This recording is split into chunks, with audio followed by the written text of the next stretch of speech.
আসসালামু আলাইকুম। কেমন আছো তোমরা সবাই? আশা করি সবাই অনেক ভালো আছো। আল্লাহর রহমতে আমরাও ভালো আছি। তো বন্ধুরা দেখো, আমি আজকে একটি নতুন রেসিপি নিয়ে তোমাদের মাঝে হাজির হয়েছি।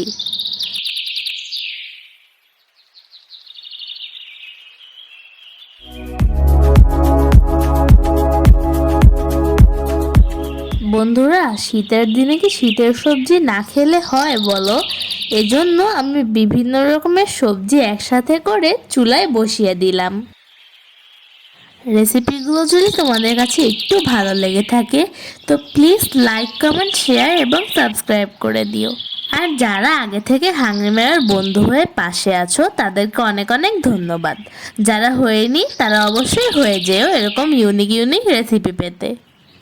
এবার তরকারির জন্য আমি মশলা বানাচ্ছি। এর জন্য আমি আদা, রসুন, পেঁয়াজ, জিরা, গরম মশলা দিয়ে একসাথে পেস্ট করে নিচ্ছি।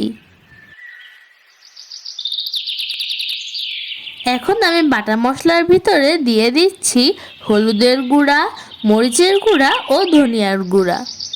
আর এখানে আমি ডিম আর নারকেল স্লাইস করে নিয়েছি।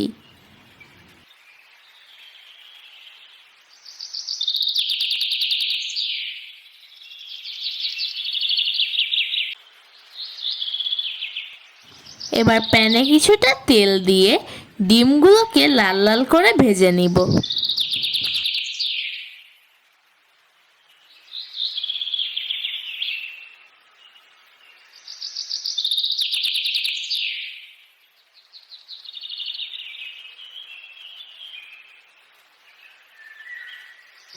এবার ওই তেলের ভিতরেই আমি কিছুটা পেঁয়াজ দিয়ে সেগুলোকে লাল লাল করে ভেজে নিব।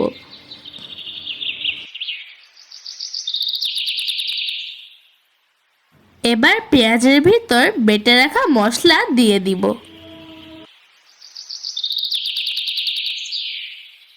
এবার মশলার ভিতরে স্বাদ মতো লবণ দিয়ে এটিকে সুন্দর করে কষিয়ে নিব।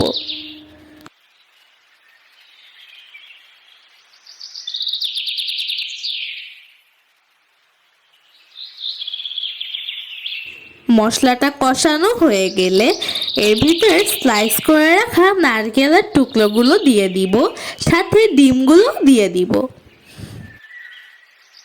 এবার একটু পানি দিয়ে জাল করে নিলেই হয়ে যাবে আমাদের তরকারি। শীতকালে কিন্তু এমন একটি তরকারি হলে এক বসায় 3 প্লেট ভাত খাওয়া যায়। ঠিক বলেছি না বন্ধুরা? সবাইকে সালাম দিয়ে আজকের মতো বিদায় নিচ্ছি। আসসালামু আলাইকুম।